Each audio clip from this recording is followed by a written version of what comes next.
Hello, everyone. Max joins just in time. No one else is here. Oh, yeah, Max. Oh, yeah. He's muted. Oh, that's some good stuff. I'm glad he waited till literally the last second, like right as I push record and start the stream, to just destroy our ears, to just join the stream and just let everyone's ears know that XSplit is, so to enable your virtual camera app, but you need to start XSplit. That's what you got to do. Jesus Christ. Hi, welcome to the show. It's episode 74. Now that you're all awake and here, thanks to Max, who I'll mute when he gets his camera working. What have you guys been up to? I feel confused and upset right now. I'm kind of fucked up. Yeah. Yeah, I actually feel like I'm not loud at all because of how loud that just was, because my ears are blown out.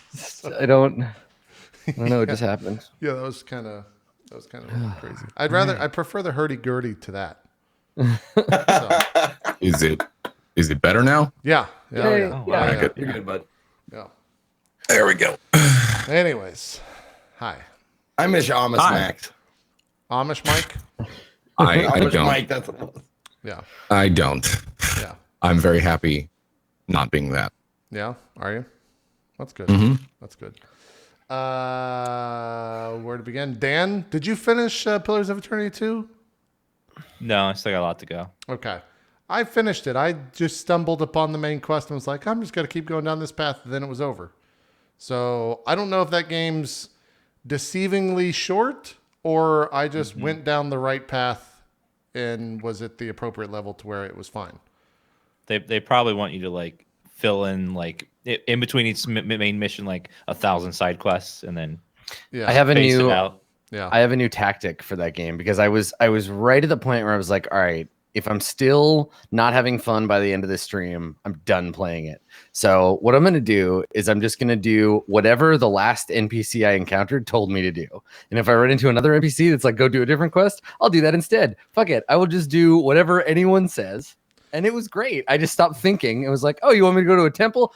Well, halfway there, somebody told me I got to go get on my ship, go to this island. So I'm going to the island Yeah. and then just letting it all like reel out and then killing anyone who got in my way. That's my new tactic too. Like if an NPC sasses me even a little bit, it's sword time. We just That go makes right sense. to that. That makes Yeah, sense. it's great. Yeah. So I'm Murder actually hobo. really having a good time. Yeah, really having a good time with it. But Yeah. I agree. There's a lot of content to that game. I mean, look, I spent 50 hours in it, so it's not short by any stretch of the imagination. Yeah. 50 hours is a fucking long game by today's standard. But I was expecting like 90 to 100 hours, but I didn't 100% anything. In fact, I only saw like, if you split the map up into percentages, I probably only saw or discovered, I didn't go to everything, like 60% of the map. So there's a lot there still. But it was fun. I finished the game at level 16, which I think is really... I don't want to go into how, but there's things that are exploitable in the game very easily in terms of things just not aggroing you in a lot of fights. So you can just kind of ignore mechanics and just fight what you need to. I hope that gets patched. I hope the game gets a little bit harder for the future DLCs. Yeah.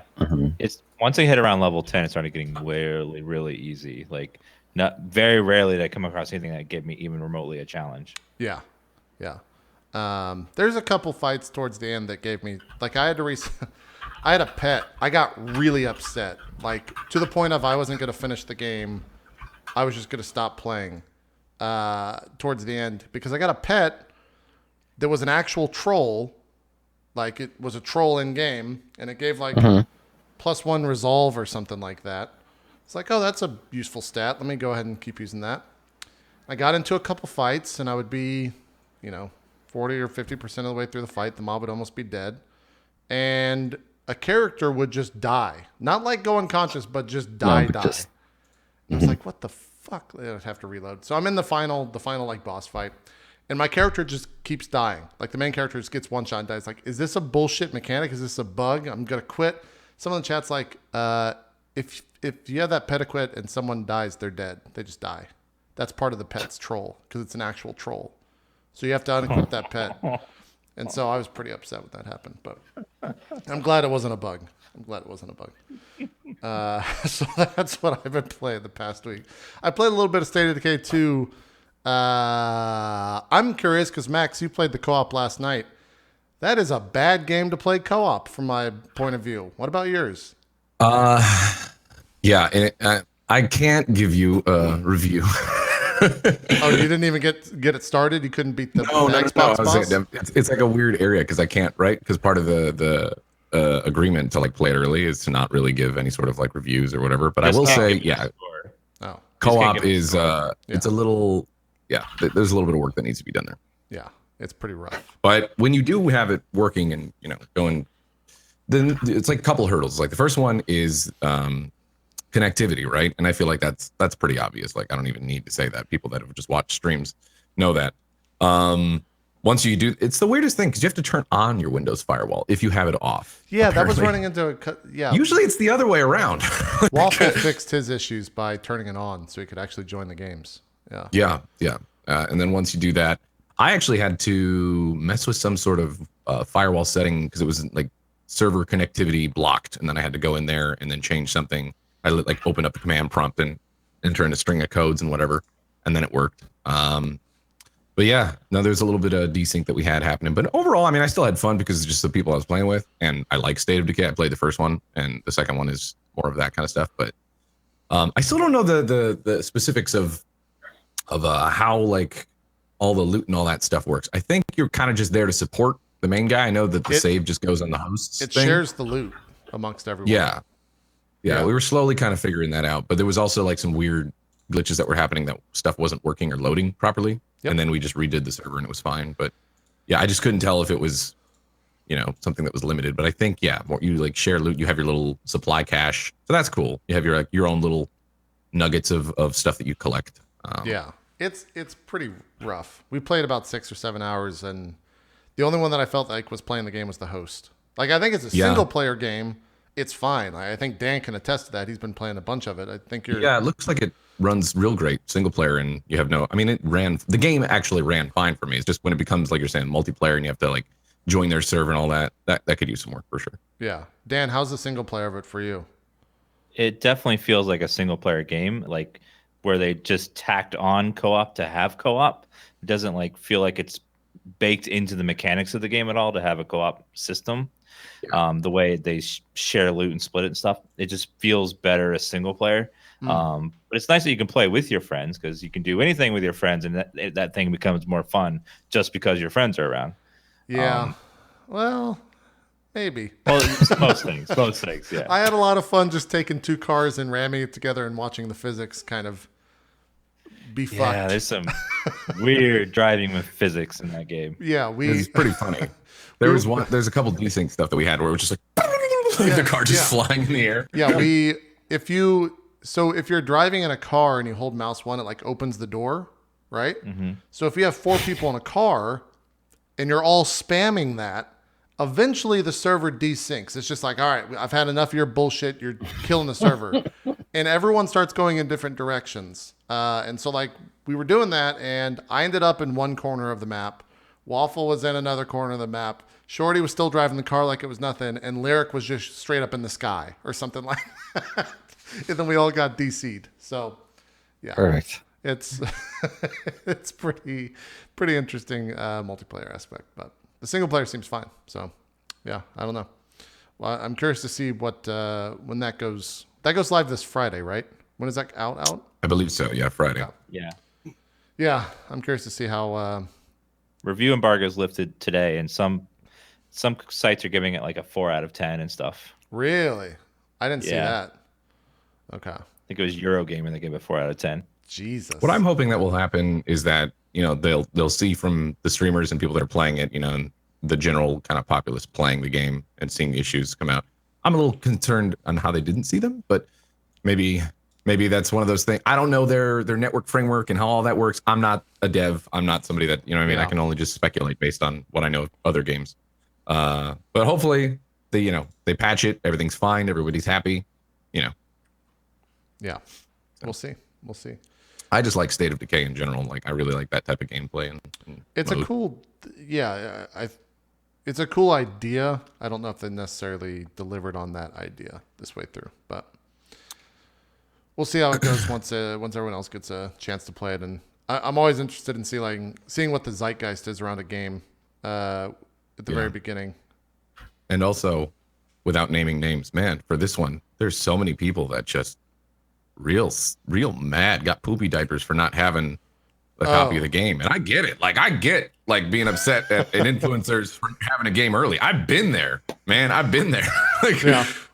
But you can't tell me that if you were in my position, you wouldn't. And also people getting it wrong, like, oh, they're all paid. They're all shills, you bastards. It's like, dude, if it was sponsored, you see that in the title. Like, it just gave me a code. Well, that's the other thing that sucks about this this idea that you have to put hashtag sponsored or hashtag ad in your stream titles is people think that means that you were paid, when in actuality it just means that you're given a code and the FCC tells you that's what you have to put in your title. Yeah. Yeah.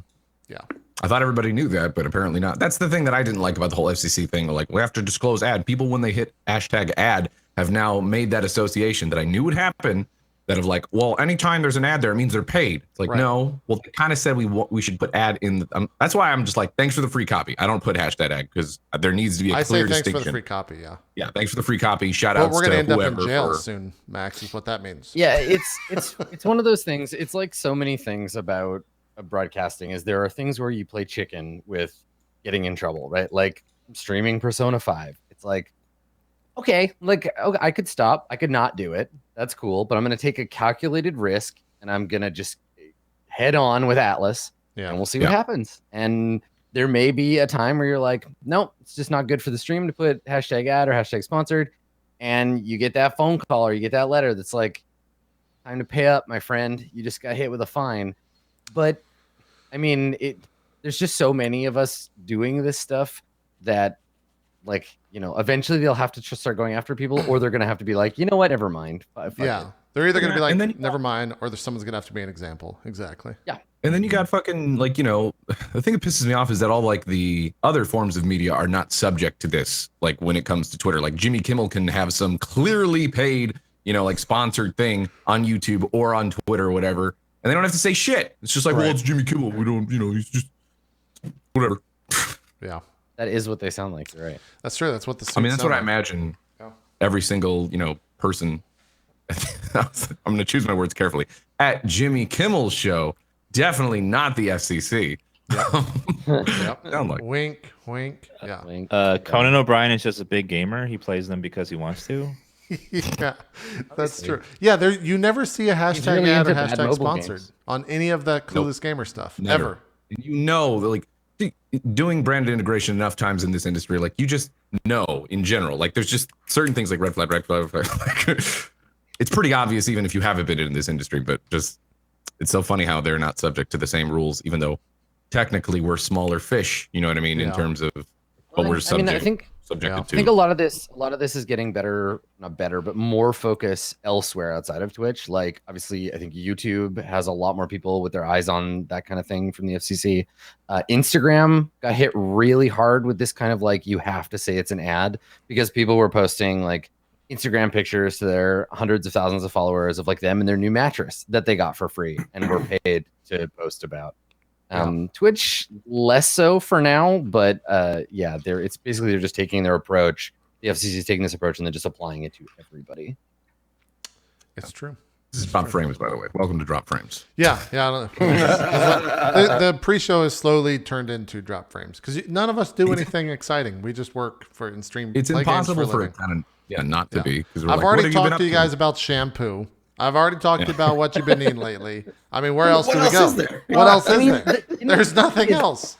I think the thing is that that's the thing that we all assuredly have in common. Like, I'm sure there's lots of other stuff that individually we could talk about, but it would be like, all right, it's just one person and we're all just sitting here listening to talk about whatever and being like, that does sound interesting. I don't know anything about that. Okay, cool. But with streaming and that we all at least have opinions. Yep. Yeah. Anyways, Zeke, you've been playing some X-Files. How's that? Yeah, you find that Oh, pixel, man. Zeke? Is that a new game? Or is that, what is that? No. No. Okay, that's what I figured. No, this I'm like, did they make a new X-Files game? Because I'd be all over that. No, this is X-Files from 1998. Oh, okay. I played that when I was a kid. Right there. Oh, I've Yep, seen that's that the one. box art so many played that. times. How does it run and how did you yes. get it? Dude, to I run? used to Is it see like that at game? like Comp USA and shit, just sitting there. I'm like, Yeah. who the fuck would ever play that? It looks so bad. And here I am, Here. 15 years later. I found that person. I found That Zeke. game freaked me out when I was a kid. Go rap to us about it. It's actually very, very good. Oh God. It's got a lot of like point and click tropes in that there are certain times when you're just frustratedly looking for one fucking thing in a big map. What is really frustrating about games like this, where they use like real pictures and like full motion video and shit like that, like nothing is animated or drawn, everything is real. The pictures are fucking horrible sometimes, just bad, really bad. And the mechanics of the game are like you're first person, but they're all still pictures. So if you're going forward, like you got a big, like, let's just put in D&D terms, like you got a big like 10 foot or 100 foot by 100 foot like room. So that's 10 squares, right? Yeah. Sometimes you can go like one square at a time. Sometimes you go like when you turn, sometimes you turn 90 degrees and sometimes you turn a full 180 for whatever reason. Because You were having this problem when I was watching you, where you were like, "Is this directly to the left of this thing, or is this all the way around on the other side of this thing?" Yeah, it was Huh. bullshit. so feel there's ya. a lot of that shit happening in the game. But the stories in X-Files, it's like an X-Files episode. It's decent story. It's fun. If they don't have The cameos are really satisfying. Like a lot of your favorite characters in there. Like there's cameos from the Smoking Man and Mr. X and the Lone Gunman and all this. Like, of course, Scully and Mulder are in there. But yeah, lots of cameos from your recurring characters and whatnot. But is there a quest thing where it just says "Find the truth"? It's out there, and that's the only thing. No. That's on the quest. God Yeah, you damn can it! never What are put they it in your doing? inventory. What are these video game people doing? it's a general feeling of truth being out there. God damn it! You want to go and be Does a it part ever of that. say that line feeling. anywhere? Does it ever say the line? The truth is Yeah, out it says there. it at the very beginning when they do that fucking X-Files theme. God damn It's it! a metaphor. The truth is in here. I wish every Okay, hold character on, that Someone's at my door, and I think it's The FBI. utility guy. Oh, Hold on. The FBI. the Is he- I was gonna utility go guy. It's going back to Roswell. It was good The knowing you. utility guy. What? We're gonna have to grill him about this. Utility guy. what are you guys talking about now? He's here to I don't know. I was In gonna my go head, to for some movies reason, I had after the- this, but I had like the Law and Order, like dun dun dun dun, as the X Files thing in the intro. I'm like, that's not right. That's What are you not doing? right at What all. are you doing, brain? that's not right at all. Have you heard? we There's talk about movies, JP. there's a talk about trance that. song by. Well, before we talk about movies, there's a trance song that has the X Files theme in it, Really? and it's really awful. Sorry about that. They like tried to force that pop culture reference into a song, and it's so bad. What, the David Duchovny, Why Don't You Love Me? No, none of the X Files theme God. song. I forgot about that song until just now. So thank you for that. Yeah, I thought for sure that's what you'd be talking about. I can't watch any X Files because I just see the main. I see now I'm blanking on his name. The main character from Californication, Yeah, David Duchovny. David Duchovny. Yeah, Yeah, yeah. funny enough, David it's the same Duchovny, character. yeah. I mean, yeah, he plays Like, himself. he played Fox Mulder for a really long time, and then he was like, "Fuck acting, I'm just gonna be in a TV show where I get to be me all the time." Yeah. Oof. Yeah. It's a hard one to watch. It's not a bad show, but it's real hard to watch. He's just such an asshole. Like he's just the biggest fucking asshole. Hank Moody. There we go. Now I got his name. That's right. That's his name. He even has Moody in his name. Yeah. Well, I mean, any show that starts off where the main character is getting a blowjob from a nun in a church, you know that person's going to be an asshole. God, the people, the producers and the writers and everyone involved in that show just really wanted to know. Really wanted you to know how edgy they all are. Yeah. Like they were just like, "Yeah, check this. We're doing it. It's happening. This is happening on TV. You can't even believe you're watching this, can you?" And Yeah. And then about 20 minutes later in the episode, he sleeps with like a 16-year-old. Man, that show's fucking, yeah, what a weird show. Well, I mean, Billions started out sort of like that.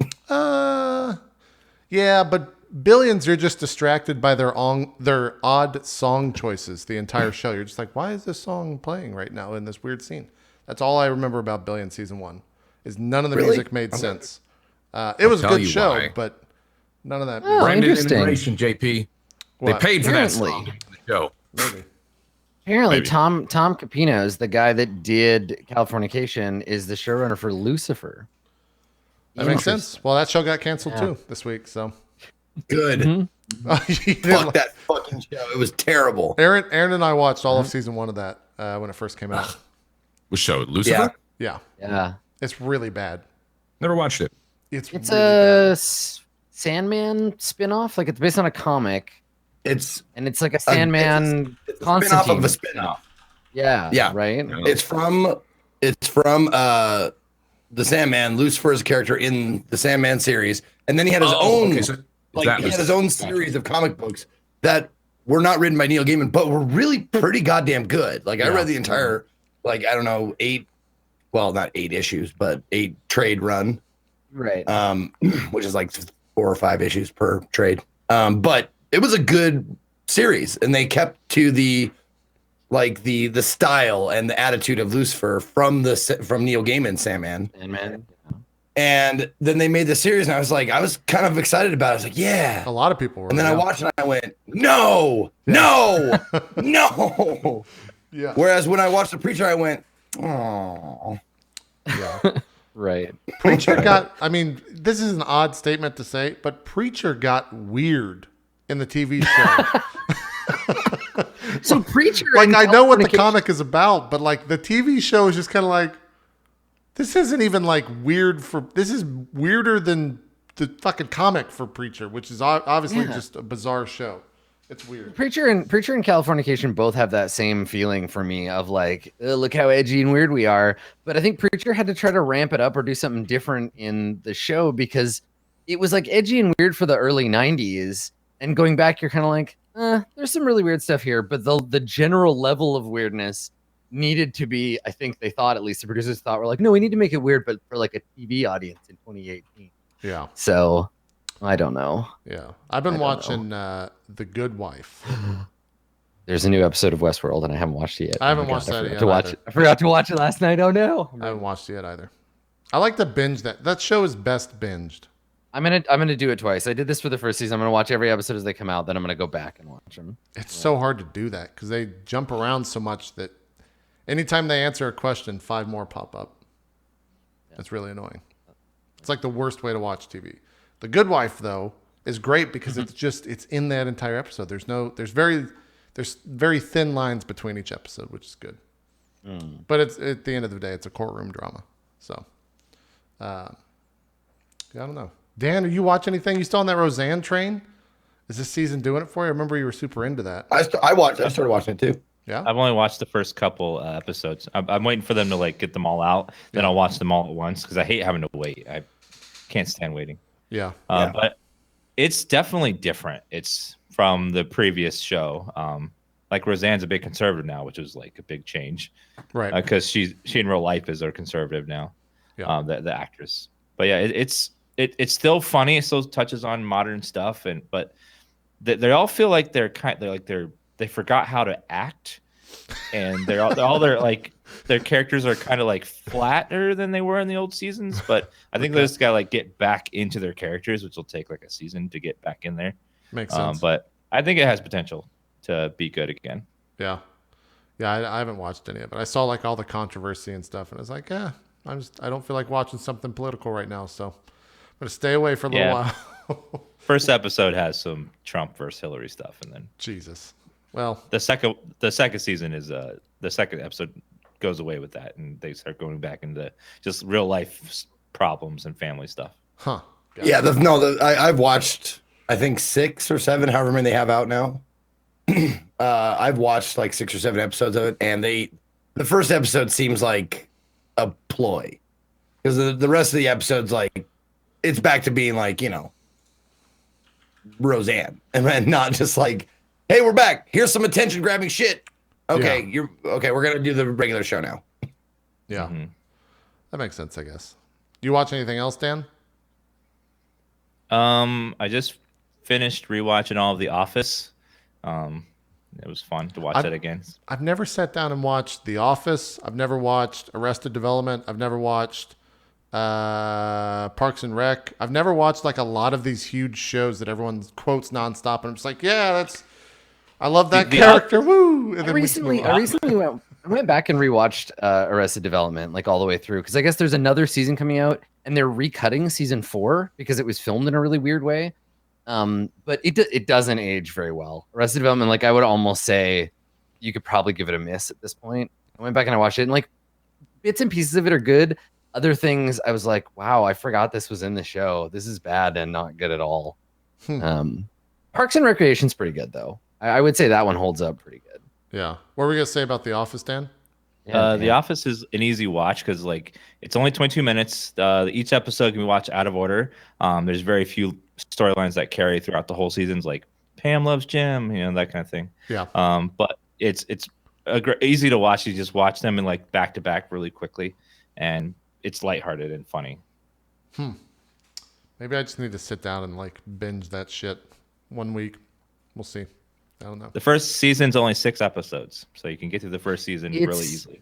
I think it's really fun if you watch the first episode of the U.S. Office, watch the first episode of the British one too, because they're more or less the same script, which is really weird. Because normally when they do these remakes, they're like, all right, well, we'll like adapt some of the characters and we'll adapt the general premise. But for the first episode of the British Office and the American one, they were just like same script, just reshoot the whole show and make it less English. It's really interesting to watch the differences between the two. Did Ricky Gervais make money every time that show aired? Like, does he own the royalty, or does he have royalty rights for that show in the U.S.? I believe so. Because he's the He was show the creator. Yeah. He's the creator. Yeah. Man, he must have made a fuck. He's how crazy doing would just it? fine. How crazy would it be to like have an insanely successful show, and then they remake your show for a different market entirely that's even more successful? And That's what you want, right? You want to make something that's so good that other people are covering it, and you are doing nothing, and people are just sending you money in the mail. Like that's it. You're sold. It's like there's a bunch of like classic rock bands who just live off of their song because they're so used in like commercials. Like Taking Care of Business. Can you imagine how much money those guys are making off of that song? Like every goddamn trailer about like an office or like coworkers or like everything. Get your like that. taxes done right. We take care of business. Taking care of business. Yeah. It's just like there you go. Can you you- I go? wonder- Bachman Turner Overdrive making that money. I wonder if Well, there's it's like having a site- patent, Yeah. right? I wonder how much it is for like a license for that song. I don't know if there's I like don't an know. internet database for that. I imagine you'd have to go through the recording company that like does the rights for it, and then they would quote you depending on what you wanted to use it for, and like how much, right? Like if it's on TV or It depends. it wouldn't be like Depends on your use. well, you want to look I'm into it. You ever waiting. want to make Taking Care of Business the theme song for I don't know, a role play show. We'll see. They're Canadian. I'll hook you up. We all know each other. Unless this I don't know if you remember like many years ago, but that was the big deal of like the Michael Jackson and Paul McCartney were friends, and then Michael Jackson like outbid Paul McCartney for the rights to the Beatles songs. Right. That's So right. he could just print fucking money, and like you started seeing like Revolution in like a Nike commercial and shit, and Paul McCartney was like, "That's not what our songs are about." But we don't have the rights because we don't own the fucking masters or whatever they're called. Yeah. Here, this is topical from. Did you guys watch that the Queen trailer today for the movie with Yes. Rami playing Freddie Mercury? Did you guys see that? Yes. Oh no, I haven't seen the trailer. It looks kind of wonderful. okay. Did it drop today? Is that what you're Yeah. saying? Yeah. It's the trailer's basically 3 minutes of like, hey, do you remember this Queen song? What about this Queen song? What about that Queen song? Oh, here's Rami. Oh, and then what about this Queen song?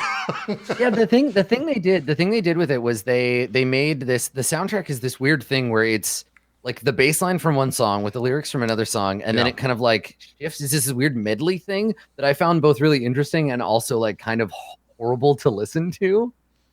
But yeah, Rami Malek, like he's a good actor, and I'm pretty excited to see him as Freddie Mercury. Yeah. We'll see. Is it? The trailer I'm is assuming pretty he's actually singing. I don't know about that. Isn't that usually the shtick? Maybe. I would be. I feel like I'd be impressed if he actually could sing as well as Freddie Mercury. I just don't know if he has a voice for it. Like, well, I mean, I would be hard pressed to think of another human being that has the same range as Freddie Mercury. I mean, it's never going to be Freddie's just kinda like crazy. Freddie. It's not going to be just like it, but Yeah. Yeah, I don't know. It looks good. it'd be. Yeah, it'd be good. That also reminds me. Have you guys seen that trailer for the Mr. Rogers movie coming out? Because that thing is a fucking tearjerker. Just the trailer alone is like, well, I gotta go stress eat after this fucking shit. So I can imagine watching that movie because it looks real sad. But anyways, you guys want to play D&D? Stop talking about movies and shit. I honestly, when you said Rami, all I could think of was Rami Ismail. Like I was like, No, that's why I didn't say his last name because everything damn it. I was like, Rami, it's I don't remember his name. That man, Queen. What do you guys think about Queen? like And then I Max don't know, was man. like Malik. Oh yeah, that's it would it. take a lot of makeup to make. Maybe. Well, no, but Rami Malek in the trailer. If you go watch the trailer, he has he wears like a weird like mouthpiece to change the shape of his front The teeth. shape of his Because mouth. Freddie's mouth was weird. It's really weird seeing him because it's like, oh, I know this actor, but like, there's something off about his face. Yeah, It's pretty funny. Yeah. yeah. Makeup technology. Go watch the trailer. It's worth it. That's worth it for sure. Adam, where do you want to start? Yes. What are we doing? Well, let's get everybody's goals. Everybody's goals nailed down. So Berg, I have yours as the same as last time. Would you like to keep them or do a different? Look at them for a second. I will admit, I was looking at the Freddie Mercury trailer. That's Trailer. okay. Yeah. So yeah, you want your goals to be all Freddie Mercury related? Would you like to become a killer queen? Yeah, if I could become a killer queen this session, that would be Yeah. that'd be great. Yeah. So one of your goals. Are you looking for a fat bottom girl? Yeah. Right. Exactly. Yep. Are you I gonna want you rock riding my someone? bicycle. You're gonna rock. Yeah, Yeah, someone? there it is. I was waiting. I was gonna say that, but you took it. Yeah, it's like my goal I'll give you is. experience. Yeah, I'll give you experience if you want to ride your bicycle. Yep, good stuff. So yeah, I have find out why bad things keep happening to me, gain proficiency and understanding of the lava arm, find out more about the orcs cult. What do you think?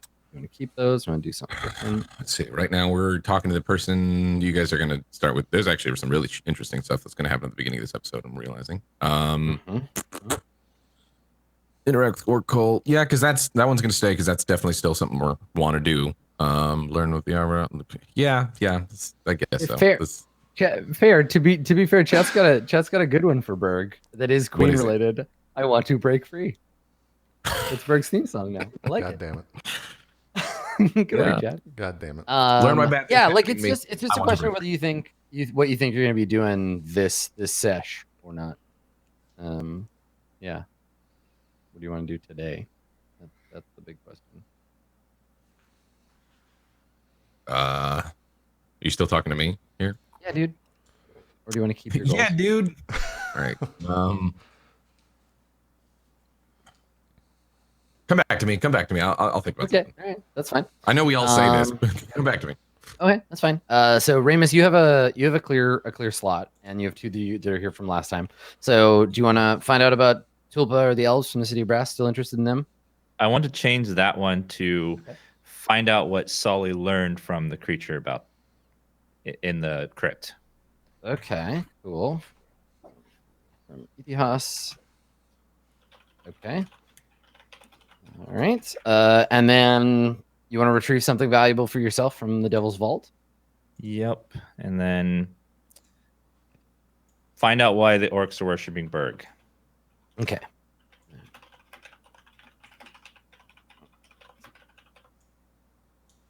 Got it. Okay, cool. And then Kalimat, what do you want to do for yours? So you have get the key from the vault, find out what the prisoner in the oubliette is, and then I have a blank slot for you. Okay.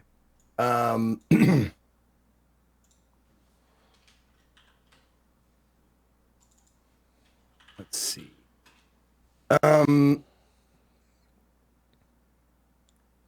I think I have to wait on the third one to see what happens with Salihafa. Because I want there to be a goal, but I don't know if he's going to come back or not. So Sure. Yeah. Okay. That sounds good. can we do that? Is that right? Yeah. Yeah, it's fine for me. JP, what do you want your goals to be for Sully? Make peace with Berg, convince Kalimat it wasn't his fault, and figure out why the sun is gone. Right. Yes. Good one. Yeah, because the sun didn't come back up. Yeah. That's kind of significant. Yeah. Okay. Cool. Do you know, Max? You know what you want yours to be for Berg? Yeah, I didn't think of anything else. Probably just go with those. All right. Grumble. Good. I like that. Okay. Adam, Well, I don't want actually, to make. go ahead, Dan. I wanted to make one change. Instead of retrieve something from the vault, find the location, the location of the entrance to the vault. Okay. Yeah. Mind. Devil's Vault. Cool. All right. Good. I'm just going to assume that Salihafa is coming back. So my third goal will be find out from Sali what lies on the other side of death for him. What did you see, Salihafa? Yes. Okay, cool. Okay.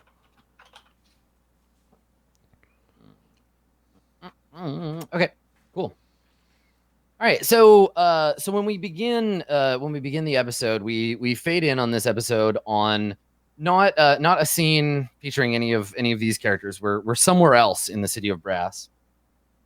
We get a nice wide establishing shot of the city under this strange like morning moon of the hidden sun, and instead the moon and this trail in the sky as the moon is sort of weeping for the loss of the sun, and the city lies below it in a kind of strange silvery gray darkness. It's daytime, so people are out and awake, but there's no light to be had. Instead, there are lights in windows, people carrying lanterns, paper lanterns being hung outside of windows, and we're looking at one of the districts that is probably in the midst of being, or it was in the midst of being evacuated before the Harissa were exterminated, and now no one cares. Now nobody has any say. There's just chaos.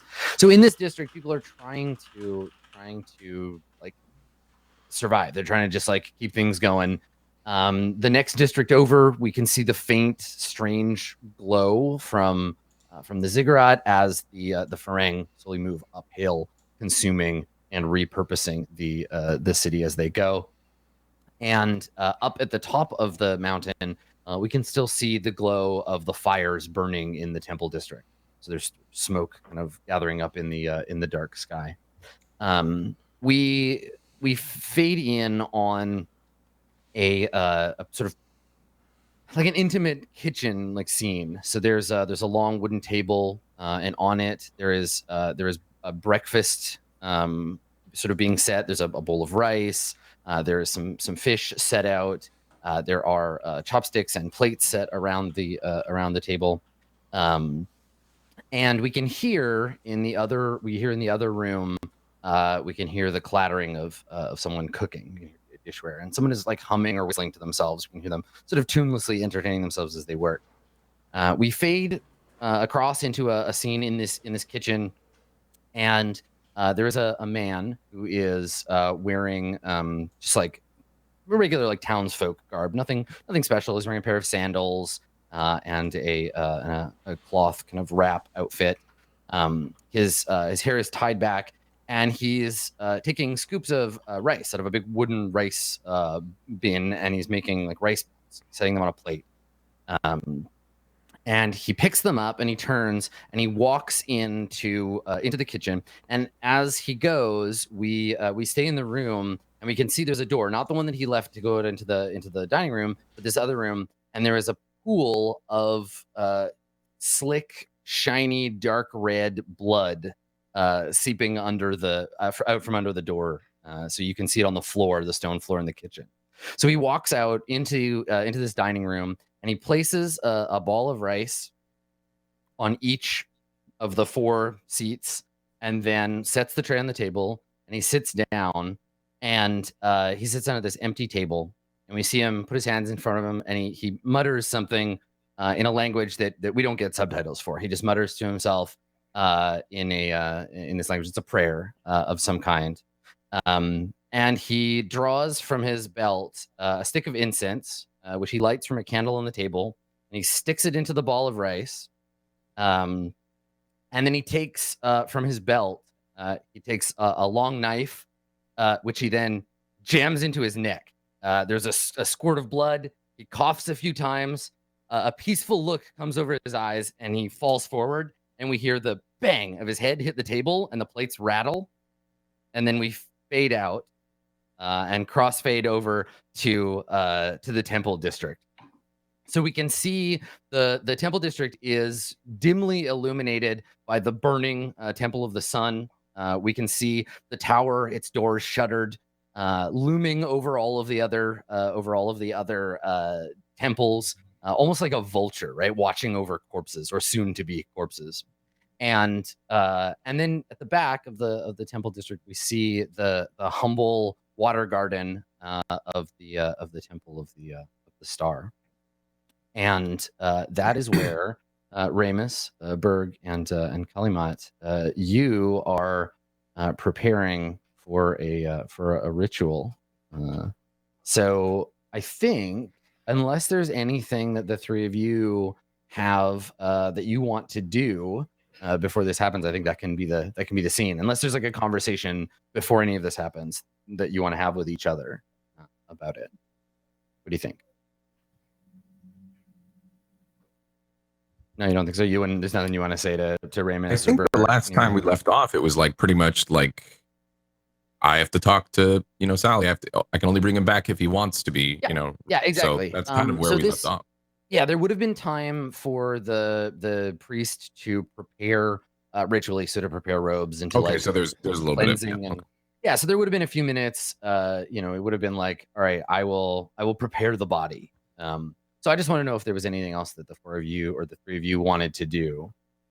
Berg intently watches her prepare. No. No, I look to Ramus and I just say, well,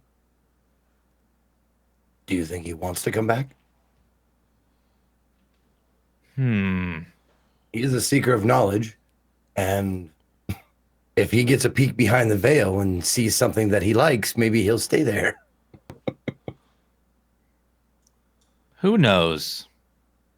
He hasn't seemed very happy in a long time. I think he's too far never from home. seemed happy. He's never seemed happy as long as I've known him. The only time I ever saw him happy, I think, well, the happiest was when we were in the wizard's lair and he was in his room and it was covered with chalk and calculations of mystics and mathematics and that kind of thing. And when he's deep in thought, I think he's happiest. I know. There's still so many mysteries that he could find here, but he may be done with all that. Well, wait a minute. You've died before, haven't you, Ramus?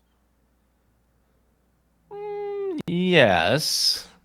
I thought, well, how does one end up without a soul if someone doesn't?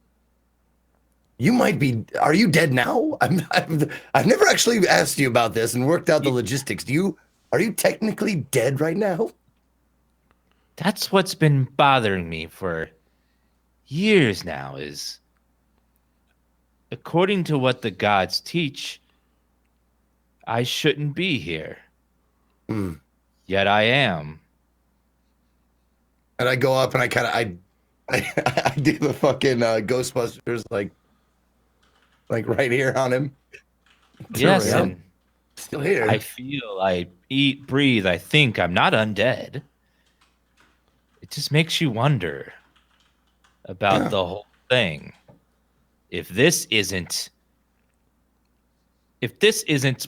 how they described it, if you lose your soul, you're gone forever, then what else is not right? or incorrect, or what else did we get wrong? It's been bothering me like crazy. Well, I thought if you, I thought the soul was your personality, your love, your passions, your everything. And I thought without it, you'd be, I don't know what you'd be, some sort of catatonic zombie-like person. While you might be close, you're not that. I know. Everything you taught was that the soul is everything. You're nothing without the soul. You require the soul to live, to experience reincarnation. Everything is revolves around the soul. But it's gone, and here I am.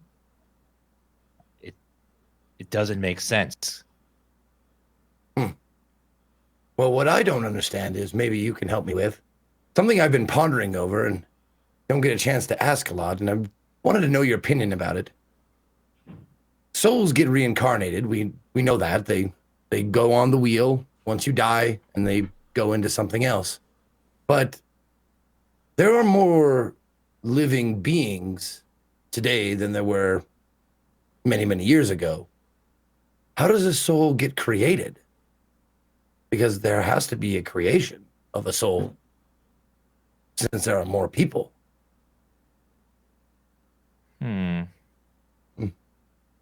Do you want to make a religion check, Dan? Sure. I'll make a religion check. Ramus might know more about this than Dan does. Oh, 6. That's a good question. Yeah. I must admit I skipped 1 or 2 sermons on the subject and instead read in the libraries. I was on a very, very interesting book during those sermons.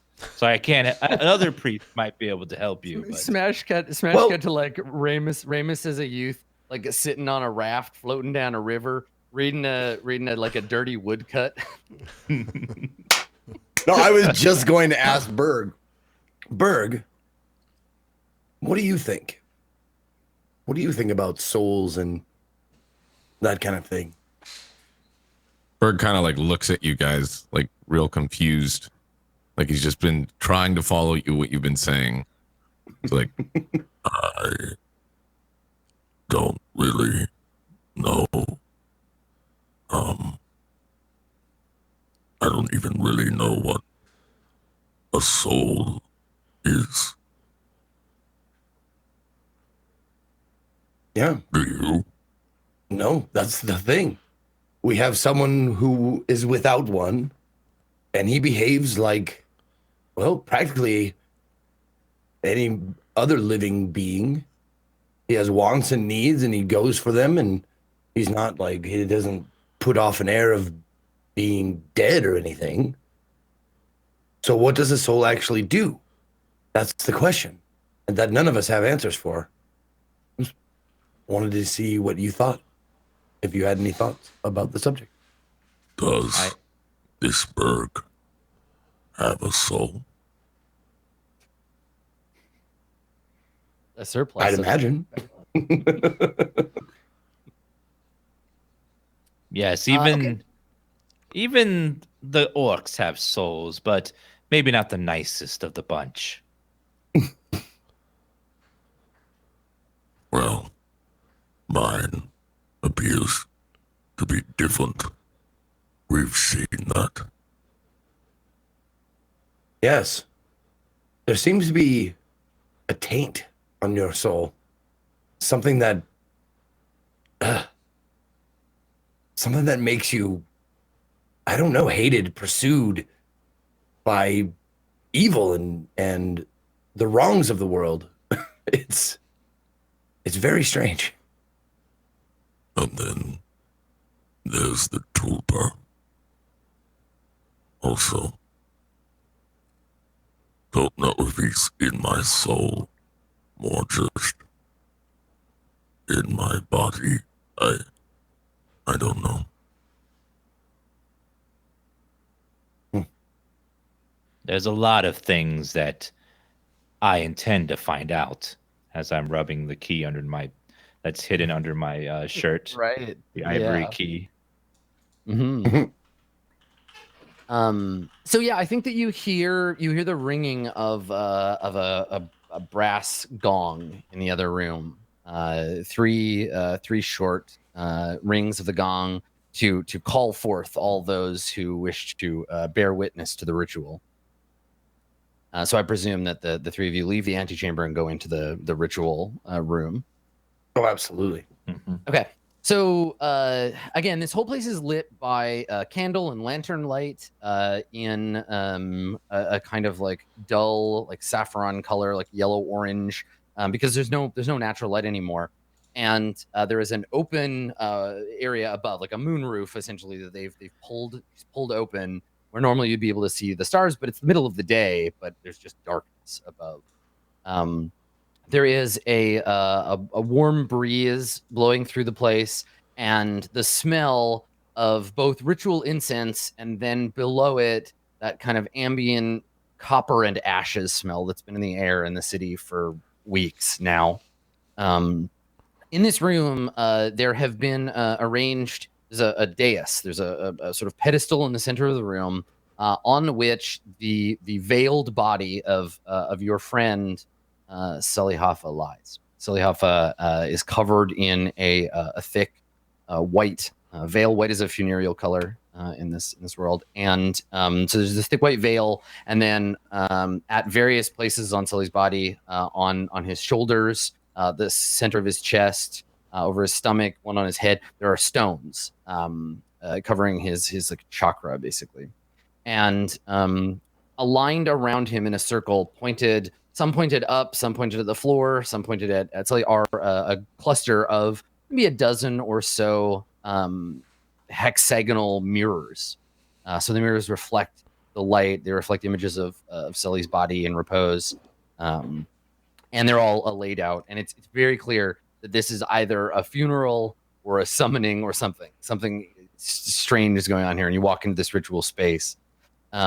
And standing near the body, still as a ghost, is the keeper of the temple of the star, and the keeper is wearing essentially, again, funereal robes, long and white, edged with gold, a mask, a plain sort of mask in simple imagery of a human face, lays over their face. And then a complicated gold sort of headdress with bells hanging from it. And when you come in, the priest gestures in front of Sully's body. There are three like prayer mats where supplicants can kneel while the ritual is performed. So she invites you to come and to kneel as the ritual is performed. I do so. Okay, right. So there's another ringing of the gong to signal the beginning of the ritual, and it's short. It's not a long process. The whole thing takes about 10 minutes. But during which the keeper of the temple is praying low in none of you understand the language, but it's celestial. You've heard it spoken before. And basically she's standing by the body, waving incense over it, looking up at the heavens, and sprinkling this crushed like diamond dust over the body. And as she performs the ritual, we can see an image. You don't see this. She doesn't see this. None of us do, except the audience through the camera. We see a faint image of Sully Hoffa standing nearby, looking at the body, standing by the priest. Sully, the last thing you remember is the trying to protect your friend, right? Telling Kalimat to flee from this creature. But even that feels like it happened years and years ago.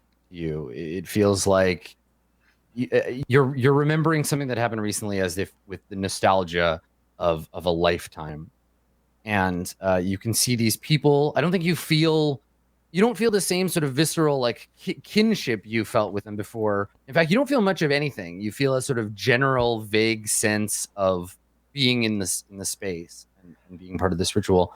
And when you look around, you see above you, instead of the darkness of the sky, you see a pillar of light descending over your body, and you can hear faintly the sound of a single bell ringing, a tiny like silver bell ringing above you somewhere.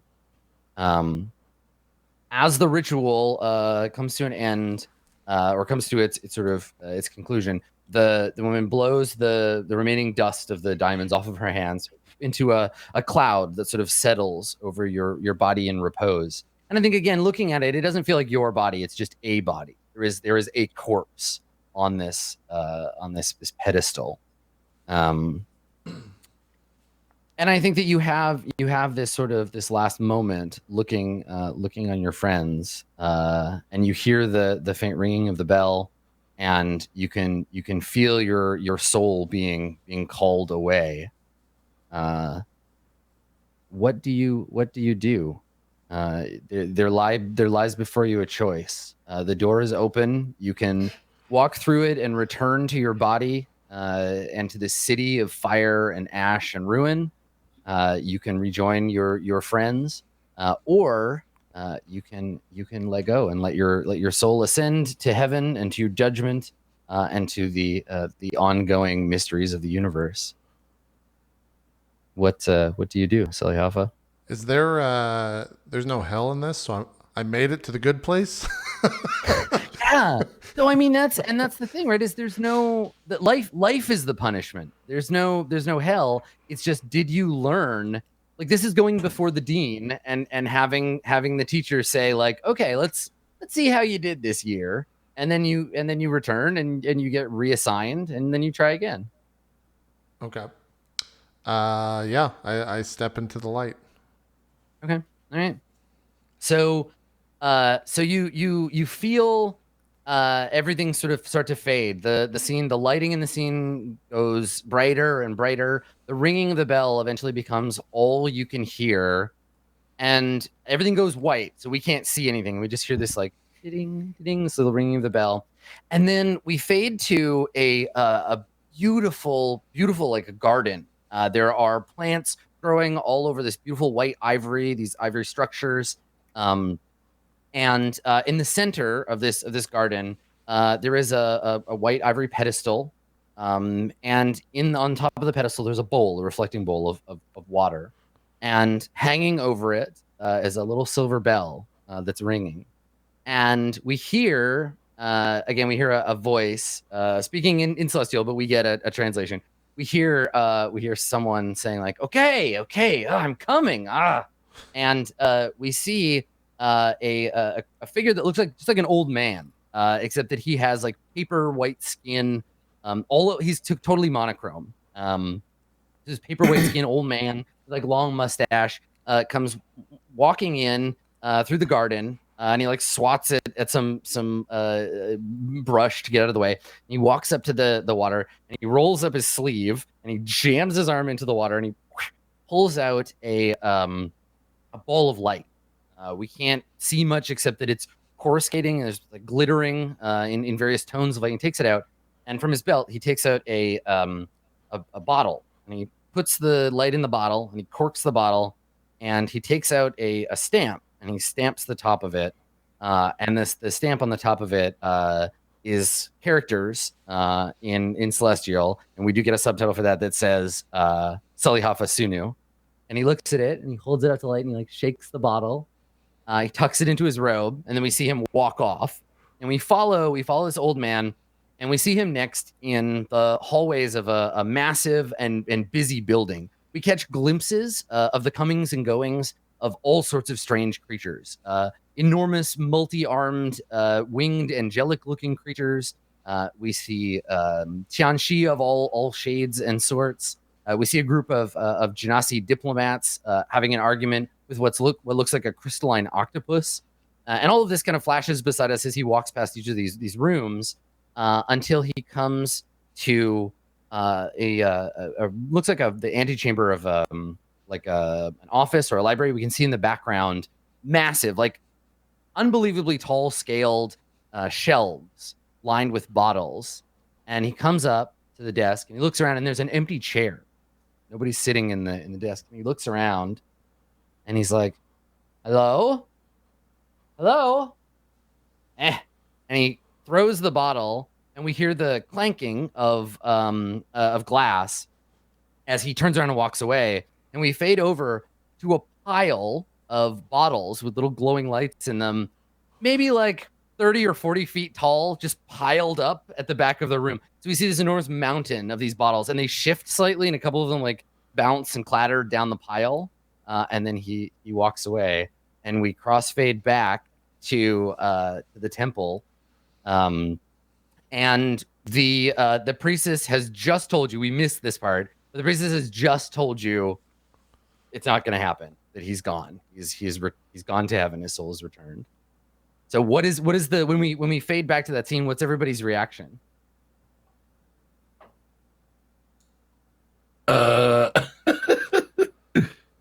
So they came and said he's not coming back. Yeah, she's already said that, and so when we fade in, it's like okay. I want to see get the reaction shot instead of the like the telling you, because we already know as an audience we wouldn't get that. I think like Kalimat gives like a reassuring nod to the priestess. I say he has journeys elsewhere. I wish him a happy journey to wherever he may travel. I'm sure it'll be exciting. And she's letting you talk. She's not saying anything. She's just kind of like nodding and listening.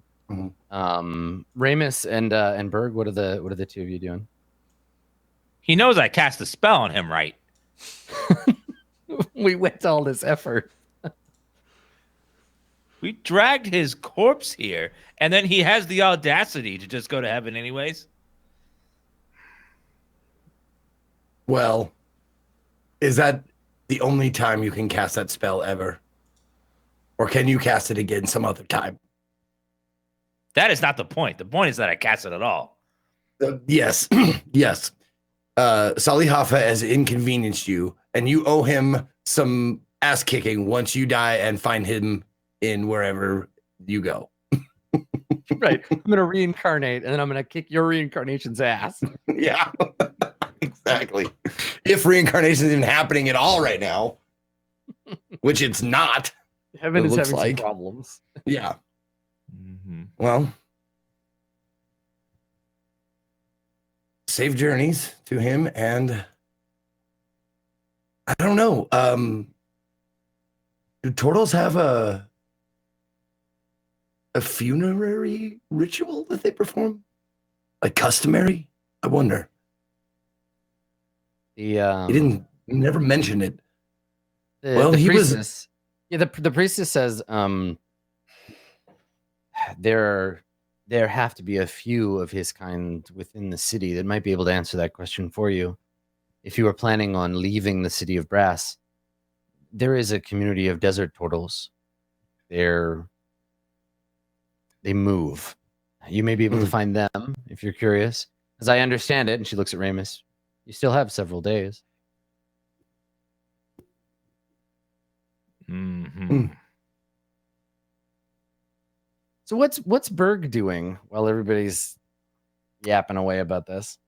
Berg's just been staring at the like veil over his body and just like kind of intently, just kind of blank look, like very just like lost in thought. And he's remembering and if you were to look at right inside his mind is like a flashback image of like when Sally first came across them and was like, "You're Berg," like all that, you know, and the conversation that he had of like, shit's gonna get crazy, you know what I mean? Like, are you sure you want to do this?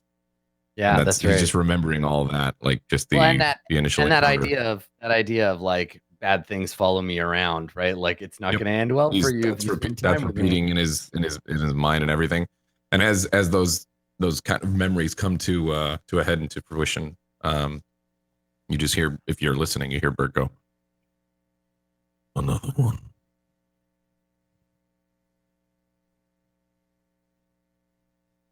He's just staring. Yeah. Good question. Can we get another one to replace him? The priestess looks at you and she says, I have no use for the body. So if you have the magic to animate it, it's all yours. I don't imagine your friend is going to have much need for it now.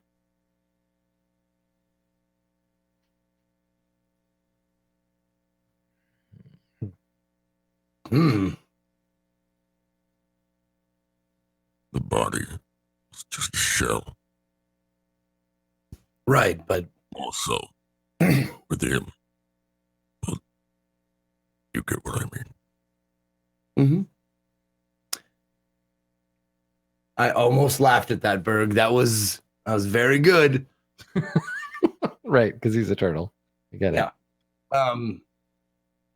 Well, is there a place where we could inter our friend? Is there a graveyard or something? Or Generally, perhaps, generally once the person is dead, the body is just like it's burned, right? The ashes are spread somewhere or given to you in an urn, depending on your own cultural like practices. But burial's not really like a thing. Okay. But she does offer if you want to leave Sally Hoffa's body here, they have ways to reduce it to ash if that's what you want. Yes, I will accept that.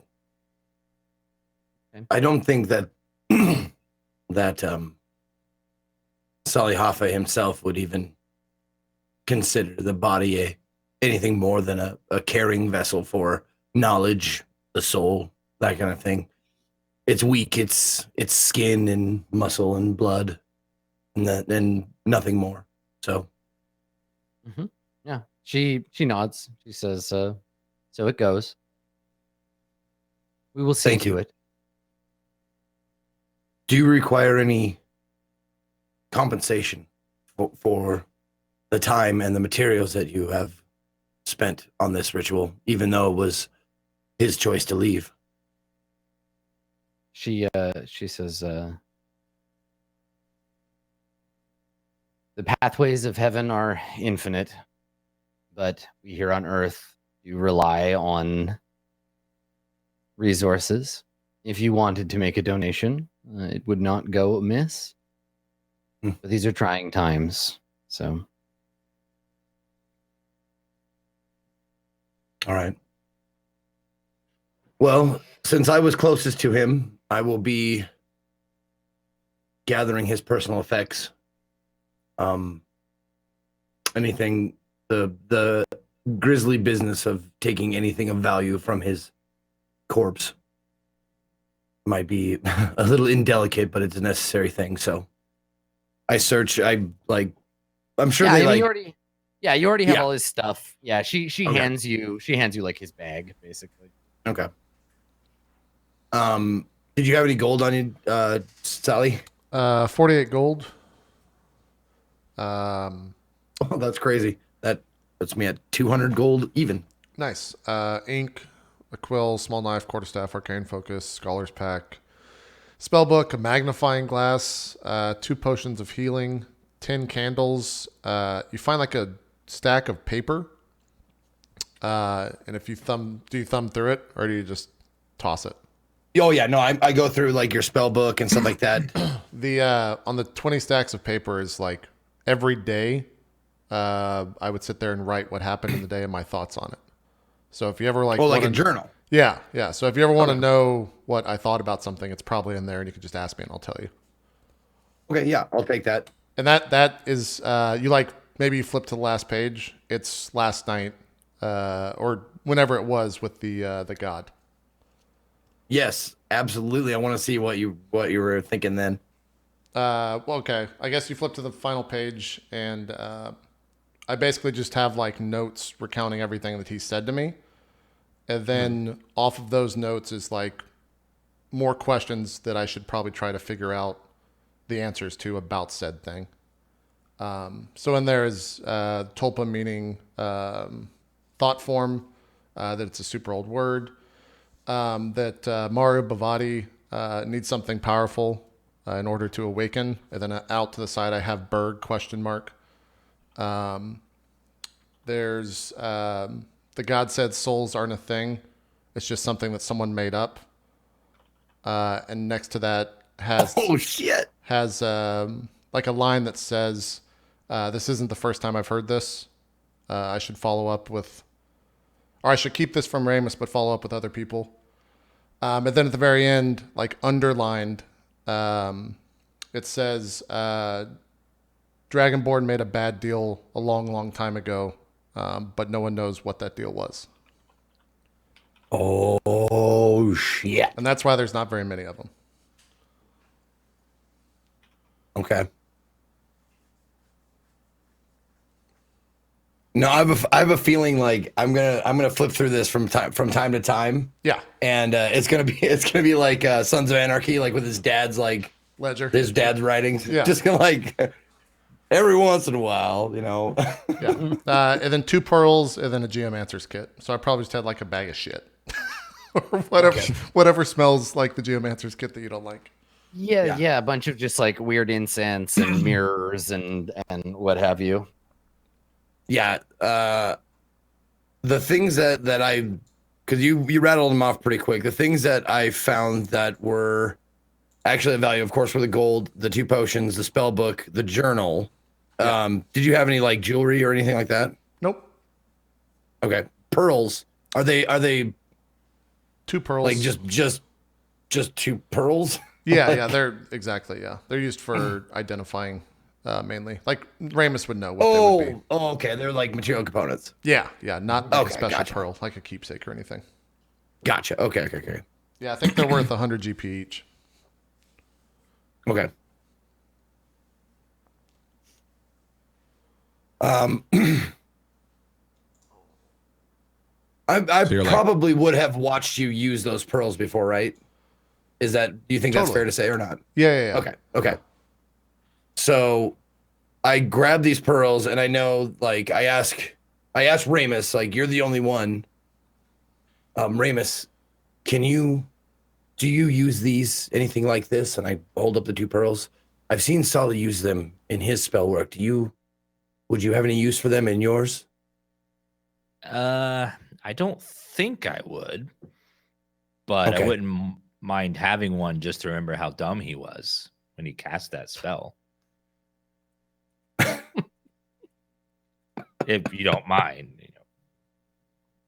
Well, I was going to give them to the temple here as compensation for the ritual and the diamond that they used.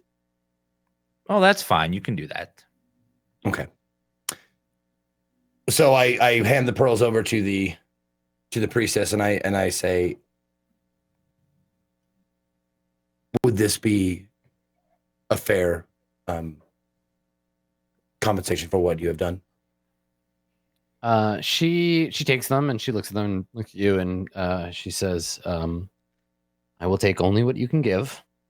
And if you give these, I take them freely. And how much was the diamond that they used? She used it's 300 GP worth of diamonds. Oh, it's 300. Yeah. Oh shit. Okay. Poor I asses. honestly I thought it was less than that. I apologize. Here's a leaf and some twigs also. Here's a signed picture of me. I have a very polished rock if you'd like that.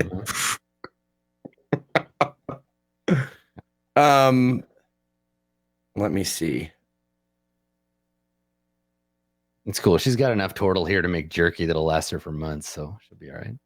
Yeah, As, I um, mean, I guess as you're like deciding what to do, rifling through what he has and whatnot, and like I'm assuming you're probably like off like looking through his bag and stuff. Berg slowly kind of approaches Tali in the pedestal there, and like just stares down at him for a second, and then says to himself and to Sally, "Morva, binduk." And then he stops at the word "and" in Orcish, because the next words are "live strong," and he just pauses for a moment, not knowing what to say, and says, "You're forgiven, my friend."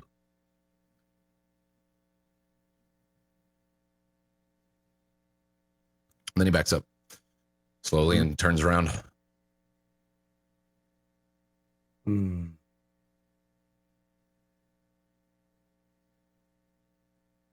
Okay. So you've gathered the things that you need. You've paid the temple. If there's anything, Calumet, if you want to leave anything else with her, you can. If not, like she said, she'll take whatever you have, whatever you feel is appropriate, and then No. And so she's basically said like, okay, I'll take care of things. If you want, you can come back and I'll give you his ashes. Yes. How long will that be before? Is it a long process or is it fairly quick?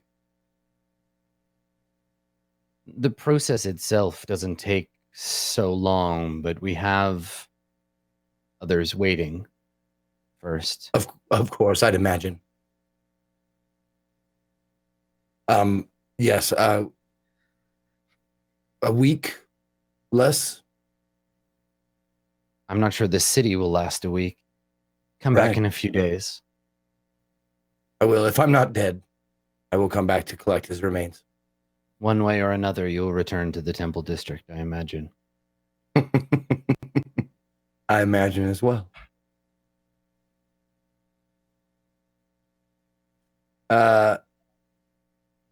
I'm going to like take a second and count out 100 gold pieces and Sure. leave it there. I want to leave even Okay. with the Temple of the Star. I don't want to leave a debt Yeah, that's right. because that imbalances the wheel. That's right. Yeah, you don't have karma. It's not really how karma works, but yeah, totally. I'm liking the wheel. I'm telling you right now. I'm picking up what they're putting down for sure. Callie, Would did you- you share with us the last page of the journal? Oh, he walked away. He wouldn't have any of your shit. No, I heard you. That's what I had to open the door because it's getting hot in here. Did I share with you? Only if you ask. Yeah, I would ask like what if there's anything in there about what he learned from the god. Did he say anything about me? Yeah. There's this picture of this obnoxious looking human in here with the word dick written above it. Do you know who this is supposed to be?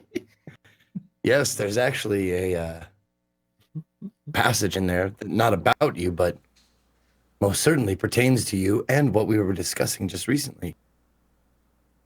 Here, have a look. It's on the last couple of pages in his conversation with the god of forgetfulness or something. What would it say? The god of what's his name? I can't remember what his name was or what he was for. I seem call to him the have god of forgotten. knowledge. I think it's Solly put the god of knowledge because that's what he was to Solly. Okay.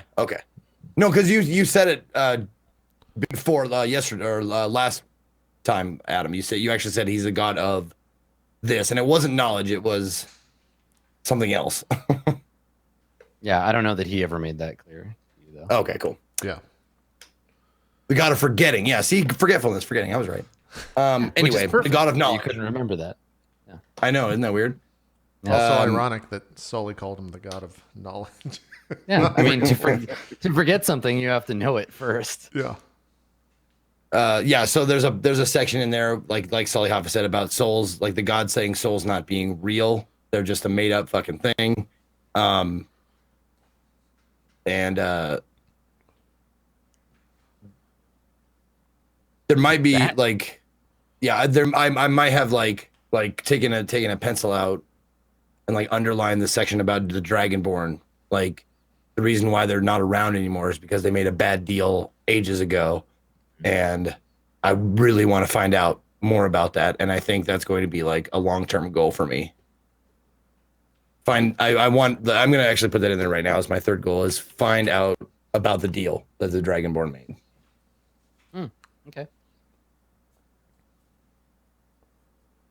Thought form. What does that even mean? He died to us to learn this. And all we get is thought form.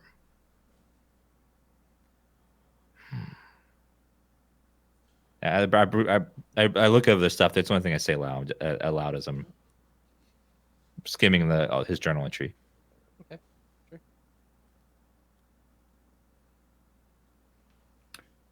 I don't know. Especially now, I don't know if I like the idea of souls not being real and souls not being a thing, because where does he go? What happened to him? His soul. What happened to yours? That would explain why you, without one, has no real consequence on who you are and how you behave. That would make sense. But then again, it was from the mouth of a god who we killed in the basement of the Temple of the Sun. The god I'm still trying to get off of my boots. Yeah. Many, many more questions and answers from that creature.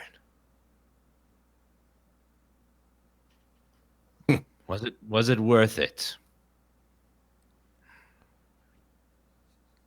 I don't know. I don't think it matters, though. Worth is a condition that living things put on other things. Nothing really has any worth if you think about it.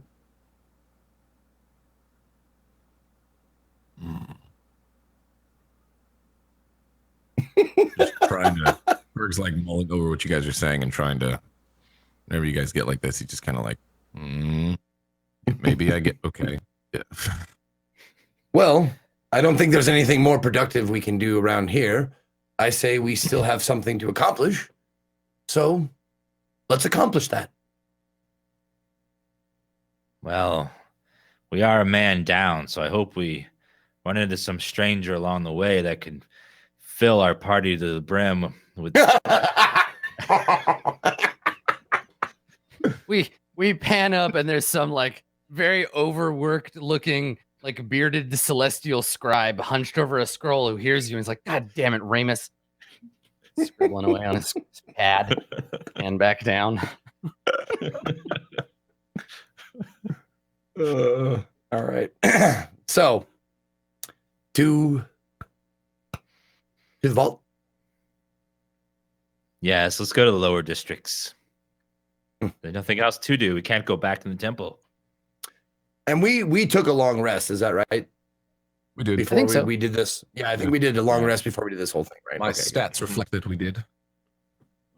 Okay, cool. Yeah. Okay. All right. So I guess the question is, where do you go? Down. So you're going to Goblin Town. You've been shut out of the tower, so you can't go ask them for help.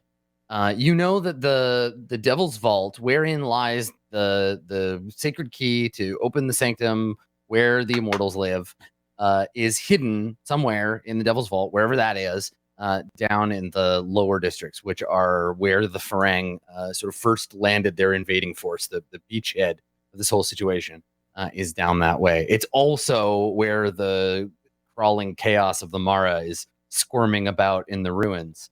So it's a dangerous voyage, but that is the direction. You also know, Berg, that's where your compatriots are. Yeah. Berg mentions that too. I hope we can find those other orcs. See if they can help us. I will try to talk to them. Absolutely. That sounds like a wonderful plan. And if you need any help, constructing a motivational speech of any sort, let me know. If you feel like you can handle it on your own, that's fine too. No, you will help him.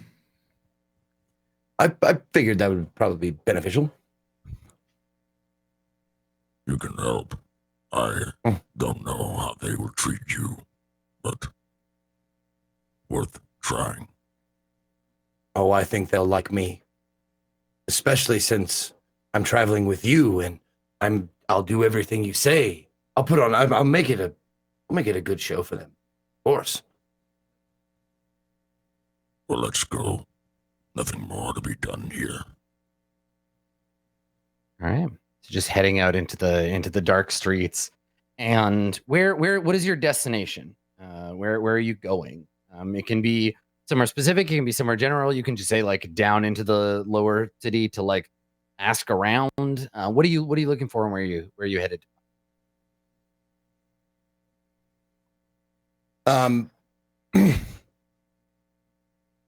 Probably the place where we went to Utrix Realm.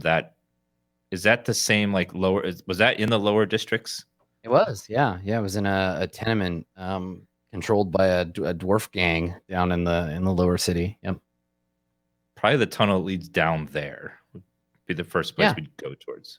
So there's sort of layers of the city, right? Like there's the outer part where the city's majority dwells, which is on the sides of this enormous mountain of the mountain Marubavati.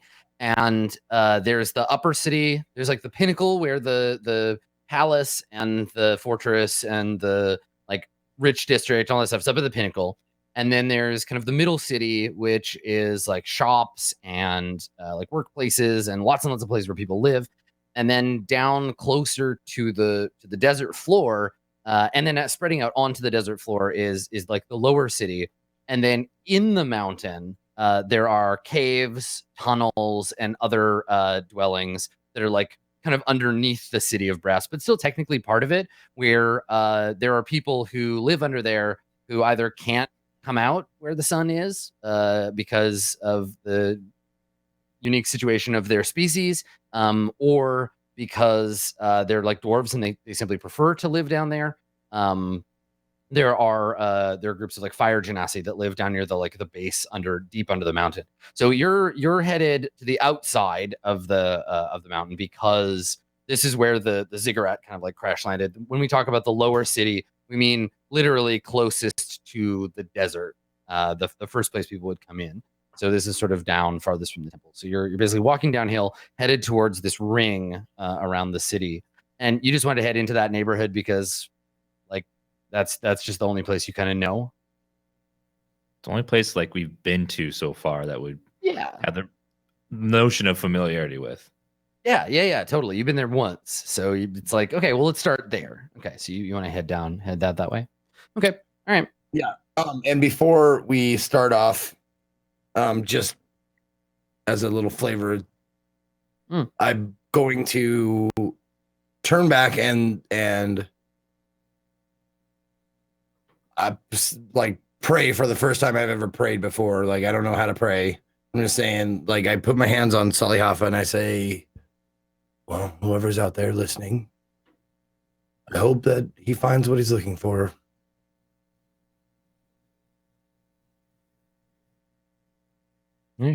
Yeah. You say short prayer as you're leaving. Yep, short prayer. And then I leave the death card with him to burn with him. Okay. Cool. Yeah. So the priestess takes that and she says I hope that the next time I see you, you come here on your own 2 feet and are not brought in by your friends. Whatever task you have before you, good luck. I don't need luck. Yeah, and she kind of looks at you like, all right, I'm not sure if you're being cocky or you're crazy. We'll see. And so she bids you farewell and you head out into the city. So the the ambient kind of like whether it's day or night, the moon kind of just goes around in a circle rather than going like up or down. So it's risen to a certain point in the sky and now is just sort of making this slow halo around the city, as though looking for something or like pacing nervously. So as night or as day progresses, as time goes on, the shadow on the ground, the silvery shadow, just kind of like slowly turns around rather than getting longer and shorter. All of the ambient, you don't necessarily need a torch to see. Obviously, Berg, you're fine, right, because you have dark vision. For everyone else, it's dim light all the time. So if you're making a perception check, you'll be at disadvantage, so long as it's on sight, because you're in dim light. Unless you have a torch or a lantern or something, you're in proper lighting. You're not blind; it's just hazy and sort of dark. And so I think it probably takes several hours to begin this trek down into the lower part of the city of Brass. You leave behind the burning temple district, move through the middle district, which is still more or less functioning as a city, though less now than it was 2 or 3 days ago. Last time you were here, most people, there are abandoned houses, there are broken windows, there's just destruction basically all around. And the people that are still staying peer out at you as you go by from behind closed windows. There is there's signs of the end. The city is giving up, especially now with this horrible supernatural event that's occurring. So you spend the majority of the day, I assume, just kind of like trudging downwards in silence, right? Like we pass at one point one of the city's formerly beautiful, unique, magical train lines, and it's destroyed. It's just crumbled. It's broken in half in the middle. There is the burnt ruin of one of the enchanted train cars. These are ancient, like thousands of years old, like magic items, and it's just like lying in a horrible ruin. And everywhere you see just evidence of the city's disintegration. Do you talk at all, or is this just kind of like a downhill death march?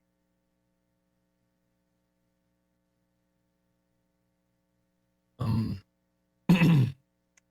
think Berg would be pretty silent, considering like just he's trying his best to stay focused on the task. Like, all right, next thing, like moving on, trying to push away, I guess, a little bit of guilt that he's feeling in terms of the way Sally and him kind of ended. But he doesn't feel terrible about it because it wasn't like horrible. It seemed like it was getting better, in terms of like he understood that he had fucked up kind of deal.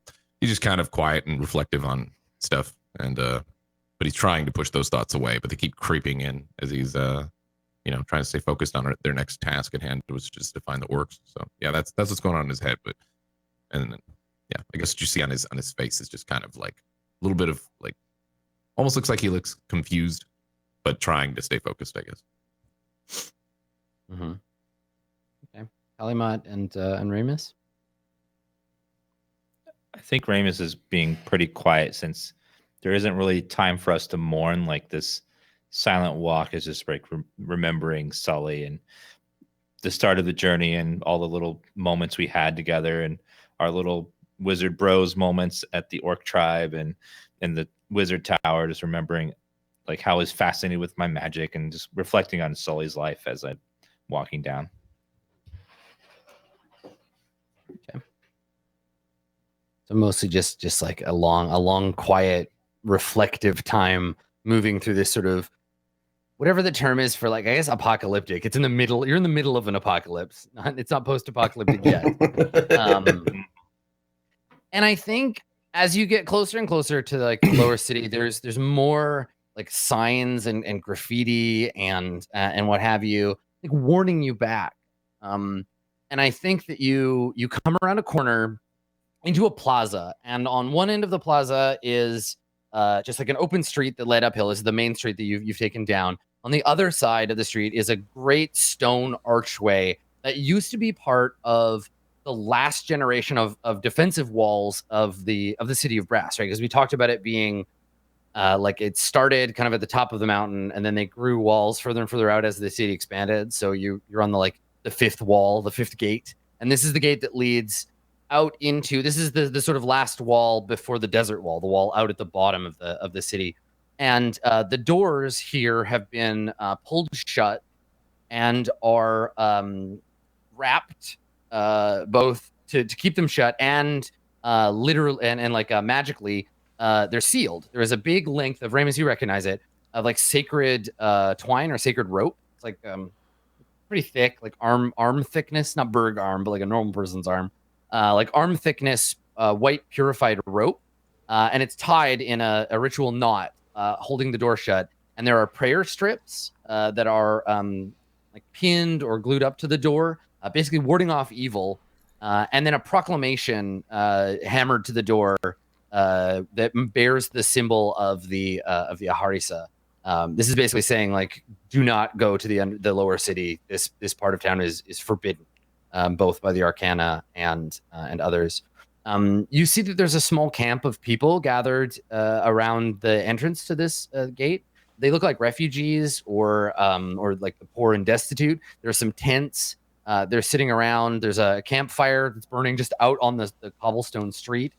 You can see it, a greasy smoke kind of pouring up from it. They've got some kind of animal they're like roasting over. There's maybe a dozen of them. They look mostly human, though you can see a couple, like a dwarven couple, sitting playing cards. And they're just sort of camped out near the entrance. This is across this way. And then there's just the stone wall. Now, short of like scaling the wall, going through this gate would be the only way to get into the lower city. These gates, there are many of them, but they're all around the outside of this thing. There's no real way to like bypass it. I guess unless you found a hole in the wall. What do you want to do?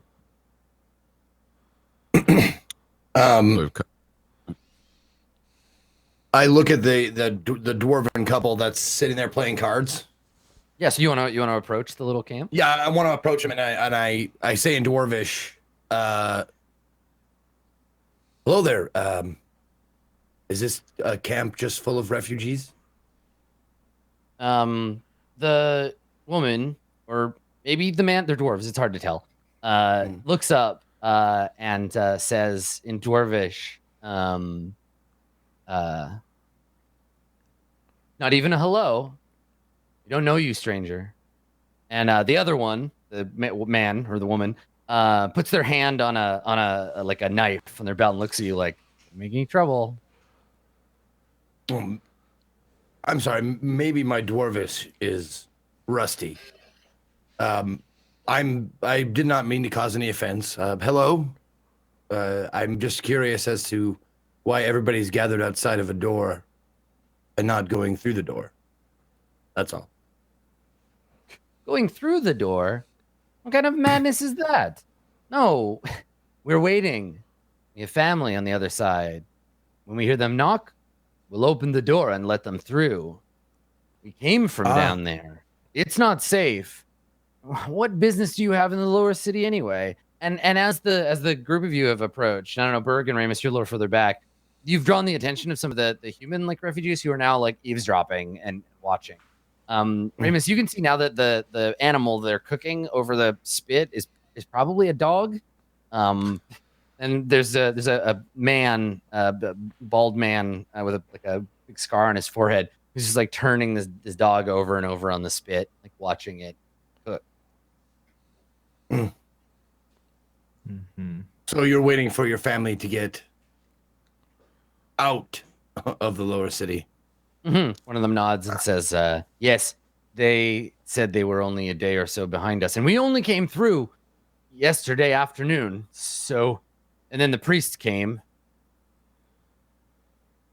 tied the knot on there, and we've been arguing about who's going to cut it because I'm cursed enough and I'm not going to do it. And then they immediately start arguing like that hasn't been decided yet. And they start debating it. Yeah, who's gonna do it? Cursed. Who priests put this knot there?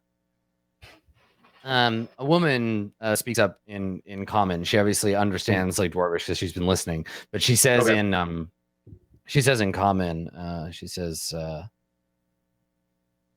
awfully nosy, stranger. And when you look up, you see a kind of ashy colored, like just very dirty woman. She's holding a baby in her arms. She's human, dark skin. She doesn't have any shoes on. She's a dress, and she says, yeah, she says to you, "You're awfully nosy, stranger." Oh, merely curious. Well, what the dwarf says is right. Some death priests came by, sealed the place up, said that no one was to cross. They said they've done it all across the wall. Did they say why? She looks at you like you're an idiot. Like, is your common as bad as your dwarvish? What do you mean, No, why? I've been topside for a long time. I don't know what has been happening down here. Horrors. Horrors you can't imagine. These golden locusts. They ate everything. I see. Locusts, you say, not beetle-looking things. A man nearby, actually, maybe the guy turning the spit, holds up the stump of his other arm. And it's like he just never, like his arm just never grew from halfway up his forearm. Like it's just perfectly like round. And he's like, "They ate my hand." And he like just stares at you like he's obviously horribly traumatized. I hope he says it again. Hey, my hand! Yeah, and he just looks at you like,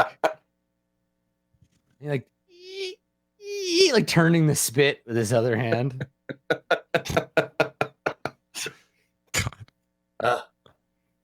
Well,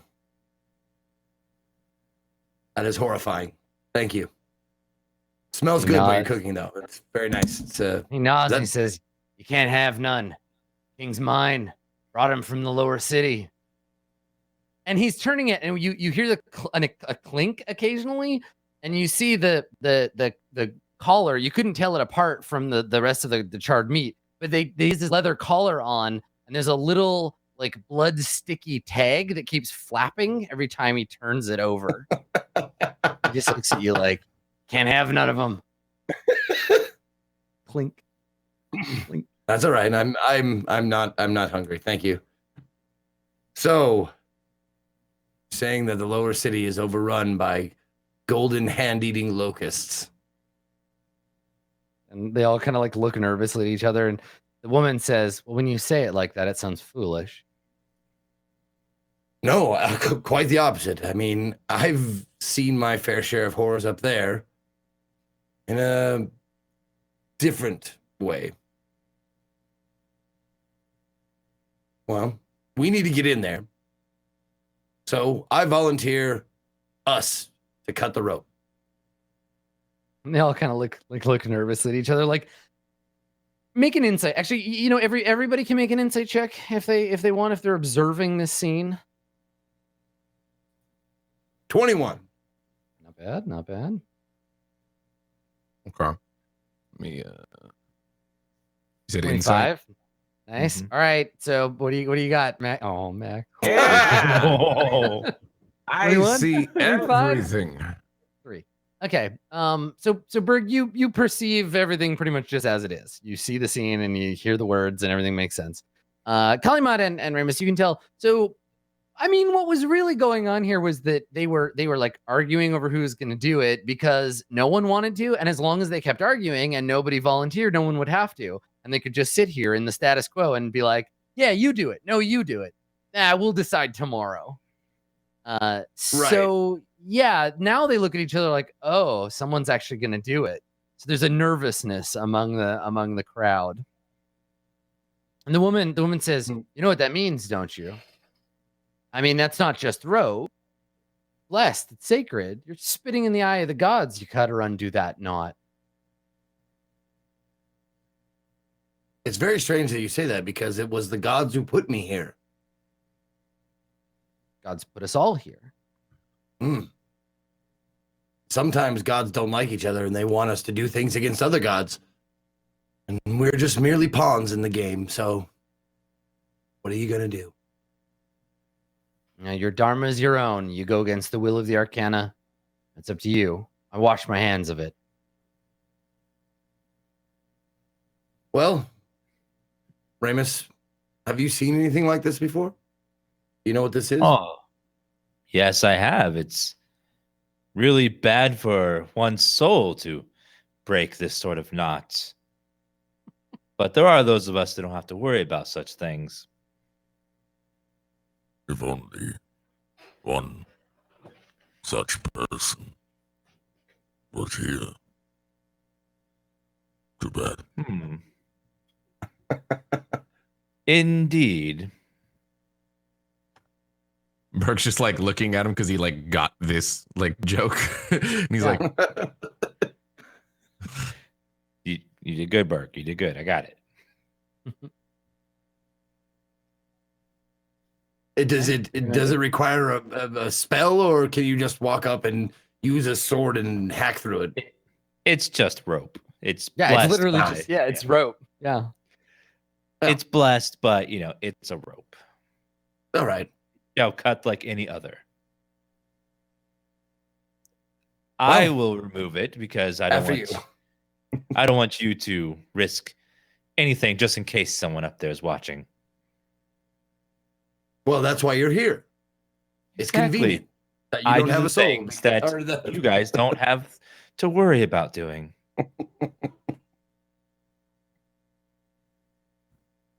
I think I start walking towards the door and the rope. Yeah. So you walk over to it.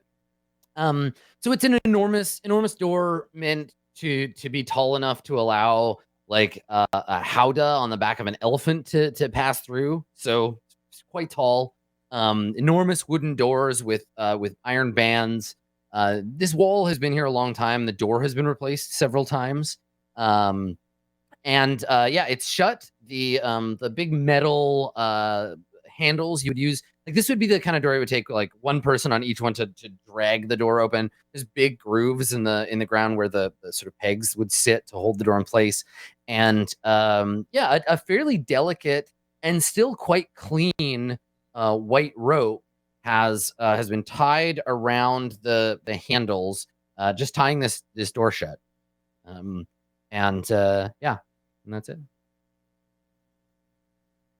And then, like, obviously, like I said, there are prayer, like exorcism, like prayer strips on the door. I think you probably see around the base of the door a couple of burnt out candles in like wax puddles. And then, like I said, there's the seal of the Harisa, but whatever letter it was attached to, the declaration has been torn off. Do you happen to have a torch, Callie? I do indeed. I'll borrow that. There you go. I ignite the torch, Okay. and then start saying a prayer of appeasement to the gods and start burning the rope. Okay, so this is more of a like asking for forgiveness kind of prayer. Like, hey, sorry, but I gotta get this done. Yeah, say a prayer of remorse to say you're sorry to the gods for what you have to do. Okay, all right. Make a wisdom save. Okay. 24. Okay. All right. Yeah. So you touch the end of the torch to the rope. It hisses and sputters, and then like the wick of a candle, it lights a flame, and you watch it peel into its individual strands, curl up, and eventually burn to ash. You have a group that stands around, like a group of these filthy peasants, standing around watching you, just kind of like nervously, like and like waiting to be struck down. And then they burn up and then crumble the rope. The knot crumbles into chunks and falls from the door. The door has a big like scorch mark on it now from where the fire was. And then that's it. Everybody's kind of holding their breath, and they realize like nothing's happened. I want to use thaumaturgy to make a very loud boom as soon as it burns all the way up. You're just an ass. These people. Okay. All right. They're so okay, scared. Yeah, so you do, and then some of them scatter. One of the dwarves like draws and subsequently drops the knife. There's like a panic. There's some shouting, and then everyone realizes like nothing's happening, and then it's just like looking around like, oh god, what was that? I get scared for a minute, like for a split second. Like, I don't know what the fuck is happening. And then I look over at Ramus and I see this shit-eating grin on his face. And I just bust out fucking laughing loud as fuck. I think Berg jumped like slightly when it happened because he didn't know Ramus was going to do it. It was just kind of unexpected. And so he's just like staring at Ramus like, motherfucker. Made me jump. Seems like the gods didn't like what just happened there. Oh, no, they did not. We might be in trouble. I'm looking like at all the people like trying to. I'm over here blaspheming. Better come and smite me. Yeah. Looks like I should have some of that food. The gods are angry at you. So now the door, all it requires is that you pull it open.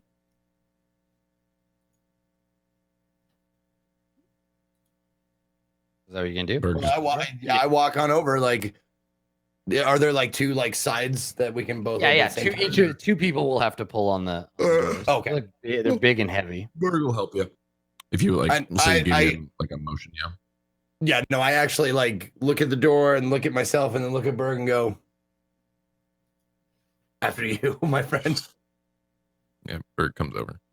Okay. Grabs one of the doors. Make an athletics check for me, Berg. If you just want to try to pull the door open by yourself. So, well, I know I was going to do it with him, unless Kali's like expecting me to do it by myself. A frail little pencil. Look at him. He's got 7 strength. There's no way. Athletics, he's not going to be any help to you. He's going to make it harder. He's just going to get in your way. I open the door. So you walk over. Yeah, well, I mean, the door is huge, right? You walk over the door, and this is a door meant for 2 people, right? So you could grab either side with one hand, like, train a little grunt. And as you do, I think we see like veins of reddish light glow under the surface of your big stone arm, and everybody's like watching, like, oh.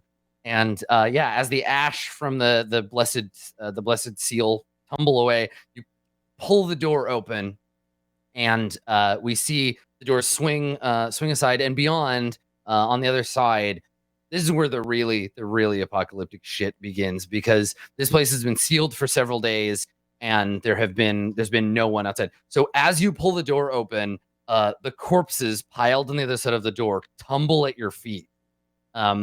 There is, and they've all been like horribly burned. There is maybe 30 or 40 of them that were attempting to like climb the wall or like push the door open from the other side, and they're all dead and burned, and their corpses just kind of like fall down around your feet. Bits and pieces of bone, charred flesh, just all kind of like a wave of them kind of like fall down in front of you as you pull the door open. The stench of burnt flesh is just like overwhelming. You hear the baby that the woman was holding starts to cry. The rest of the refugees, they're all looking at each other like, oh no, like gods no. And you hear one of the dwarves cry out a name you don't catch in Dwarven, and run over, and they throw themselves to their knees and are like digging through the pile with their bare hands, just like sobbing. The other one comes running over and like grabs their back, like no, and like trying to pull them away from the body. Or bodies, I guess. They're like digging through this pile of burnt corpse. I think I would like turn my back to the door and maybe dry heave a little bit. Yeah, fair. Just pull it. So, are these dwarves a bunch of liars now? Is that what we're seeing? Because they were waiting for thumps on the door. Clearly, they must have heard something. That's what they said. They seem upset by whatever they're seeing. Well, I'm guessing whatever Whatever was keeping that door shut might have been what. Pardon me. Might have been what was keeping anyone out here from hearing them. I think they really wanted to keep this door shut, and I see why. That might be the most awful thing I've ever seen. The mother, the mother with the baby, she's calmed the baby down and has got his little head like tucked in so he can't see. And she says to you, the worst thing you've ever seen. You're crossing the threshold, gates of death. Expect worse. And she's kind of, there's a little bit of a like cruelty in her voice, like you did this, so go on then. Let's